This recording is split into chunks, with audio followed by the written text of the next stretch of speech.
Hi అమ్మ, ఎలా ఉన్నారు? అందరూ బాగున్నారా?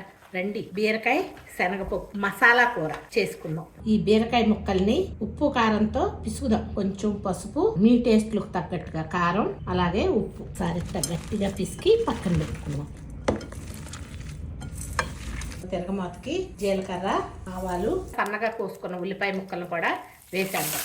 తిప్పి కరివేపాకు, పచ్చిమిరపకాయలు, కూరకు సరిపడా శనగపప్పు నానబెట్టా. ఆ నానబెట్టిన శనగపప్పు ఒకసారి తిప్పండి. ఉప్పు, కారం, పసుపు వేసి పెట్టుకున్న బీరకాయ ముక్కల్ని వేసాను. ఒకసారి తిప్పండి. గిన్నె కడిగి నీళ్ళు అంటాం కదా, నీళ్ళు పోసి మీడియం ఫ్లేమ్లో పెట్టి 3 విజిల్స్ రానివ్వండి. చేద్దాము. స్టవ్ వెలిగించుకుందాం. కొంచెం పొడి మసాలా వేసేస్తాను ముందలే, టేస్ట్ బాగుంటుంది. చేద్దాము. చూడండి, నీరు కొంచెం కూడా ఉండకూడదు. నీరంతా ఎగిరిపోయిన తర్వాత ఒకసారి ఉప్పు కారాలు చూసుకొని దించేయటమే.